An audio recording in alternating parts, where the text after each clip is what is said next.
Good day, friends. Good day, humans. Today we will look into the words, as words are everything. Words are representations of creative sound. So we communicate with words. We express ourselves with words. We show our feelings with words. We create through the words. Well, as well through the sound. So, which come first, the word or a sound? To me, all the same. All coming from the same source, the source. So if we look in the word,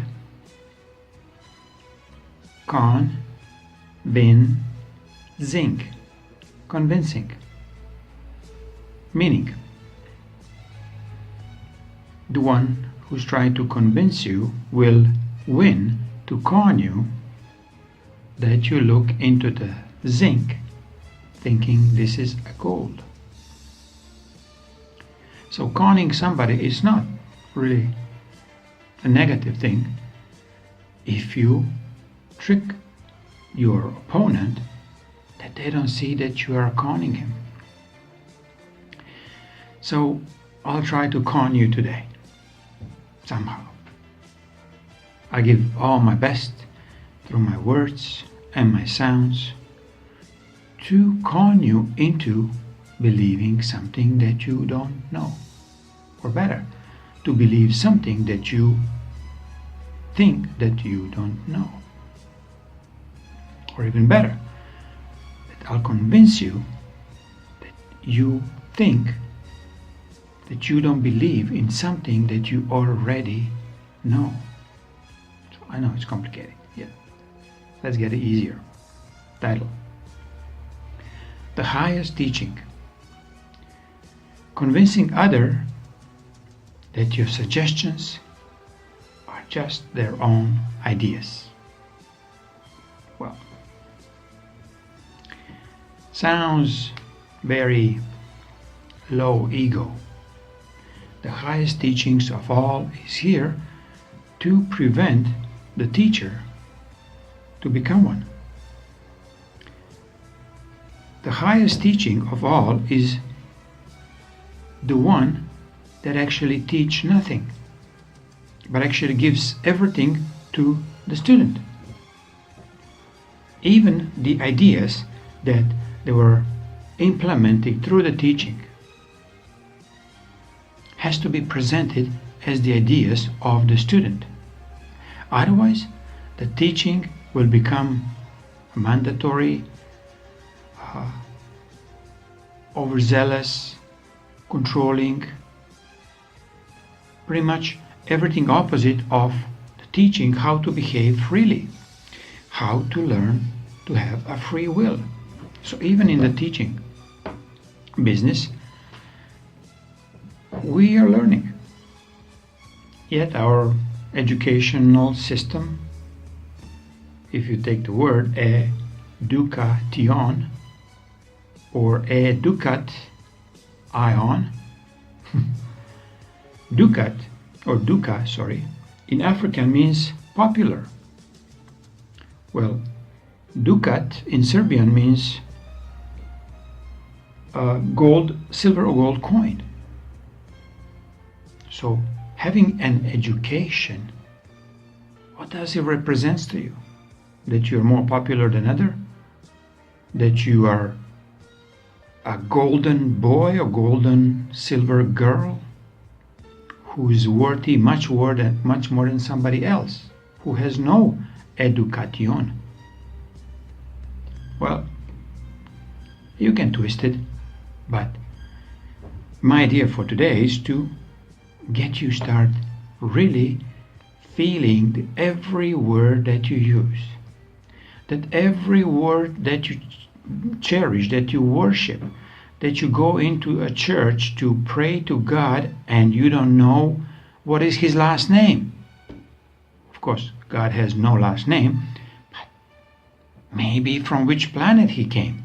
the God that you're praying to. Again, you can pray or you can become a prey. So, okay, where I'm going with all this, I have no idea. Yet I just know that I have to give you an idea to start working with your own vocabulary, with your own sounds, with your own words. I mean, words that you are saying on a daily basis. If I spell it, F-U-C-K means like what? It's a song, F-U-C-K, F-U-C-K. But if I tell you to fuck off, you understand me well. And you think that I'm insulting you. If I tell you that you're just like a minuscule, non-important person, am I very arrogant? Or I just play around? I try to show you that idea of being offended by something that other things that can offend you, it's already very diminishing to your energy. So as soon as you get offended, you lost. You lost your integrity. You lost your stamina. You lost your word. The winners of every negotiation, the winner of every discussion is the one who never gets offended. Why some of the very dark and sinister creatures are always dealing with offenses, offensive words, offensive actions, offensive in the sense that the victim party will become very vulnerable for stealing more energy from them. So am I offending a Vatican church by giving it a middle finger in front of the Vatican, in front of the Sixtine Chapel? Who gets offended the most? The church itself, care less. They will still steal, they will still eat little children, they will not pay attention to what I'm saying until they do. But who's paying attention what I'm actually saying with my middle finger towards Vatican is the most vulnerable and the biggest victimizers of all. The prayer people. The people who are prey to the Vatican as an institution, as a satanic cult. So, it's difficult to talk about an idea for somebody and convince him that this is its own. So, people had a good idea before that there is some creative force above us, or inside of us, or all around us, or all of this together. Yet we've been convinced that the only higher force in the last 2,000 years is in church, in mosque, in synagogue. And then what we do? We actually surrendered everything else, all our discernment, and we just go into church helpless, basically hoping that some creature from the church that sits higher above, not even knowing that which kind of alien it is, he will help us. Or it will help us, because it's mostly a parasite. It's like it's a non-sexual entity who has really the only goal in their existence is to suck all the energies out of the preying ones, or the ones who are the prey. And when the Vatican Church says we have 1.7 billion blah blah followers, the flock, they really wish, because now there is basically only a couple of 100 million. They're very much so deeply ingrained into, let's say, their own doctrines of dark satanic cult, where meat eating, indoctrinated by dressing up properly, so-called, inside the churches or inside the institutions of the God. I mean, fucking God has no institution. Do you understand? Institutionalized. You have been institutionalized, meaning you've been sent into a ward for psychics, for psychos, and for psychics. Kind of same. So, yeah, today I really want to play with the words, so it's too much to express everything in a one video. But we have been doomed. We have been duped and doomed because we only believed into the doom and gloom. And if I tell you that doom and gloom will not come for the ones who don't believe in it. Yet if you believe in some kind of doom and gloom rapture, that only your underpants will leave on the planet and everything else will disappear, meaning body, it's a fake story for the ones who are not afraid. But for the ones who are really afraid and terrified of doom and gloom rapture, they will be actually abducted by the alien species of all different denominations. There are like hundreds of different alien freaks who just wait who's going to give their praying energies towards their gods. So, teaching as such, absolutely impossible. Preaching and teaching is, to me, almost the same. And it's equalized to deep state programming. Deep state of mental coma, where we mentally, completely taking over our truly the heart feeling that we can actually get out of this state. State of despair, state of doom and gloom, state of financial collapse is coming, like it's coming already, and the only one who actually been crushed are the most richest and the corporate entities of the the new times. So why do you care if Microsoft loses 95% of its stock value? Who cares? I mean, why you would care?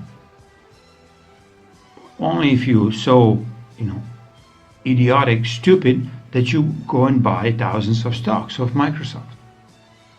So, I can't help you there, but to tell you that it's a time to sell. If you dare. But if you don't dare, well, keep it. And you'll basically be wiped out, clean.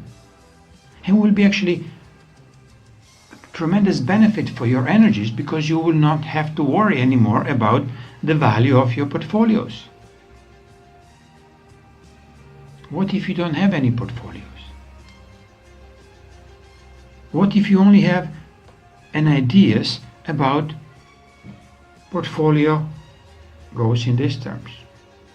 My assets are honesty, number 2, valor, number 3, integrity, number 4, truthfulness, number 5, kindness, number 6, caring for others. And you just put the amounts on the side, how much you actually have, how much you have of these values. Not how much stocks, how many stocks that you have inside your freaking portfolios. They are really useless. The portfolios, the financial, this market portfolios are only there to create an anxiety inside of you, because eventually you lose it all. Because this is a fake creation. This is a creation of the dark. Again, to create more anxiety, even on you so-called rich ones, or middle income ones, or the poor ones who want to be a middle income, or the rich ones. All the same. You're just, if you're stressed, you're basically absolutely taken. So what is the point? On your portfolio, start putting items like peaceful, funny, ridiculous, stupendously loving, not caring, meaning not caring for doom and glooms, but you start caring for your body. You start caring for the energies that have been stolen from you and that you know how to get them back. So, for any extra suggestions, visit creationlightship.com and ask Ron Amitron what he thinks about your, let's say, energetic field right now. How many death barcodes, how many mind programs they are running all over you, how many entities that you have attached to you at the present time. And you'll see, you'll be quite surprised that your feelings are very much related with how many dark entities are sitting all over you. How many death barcodes you have all over you. And how to get rid of them. But only if you want. Okay? If you decide to reach up to the Ron Amitron, you'll see that he will just push you back inside of you. Try to find the solutions within you. Don't ask anybody around. And my suggestion, as the title says, I can just give you a suggestion hoping that this will be your beautiful idea that you go and visit Ron Amitron's site at creationlightship.com as some and the most biggest gift that you can ever give it to yourself. So be it.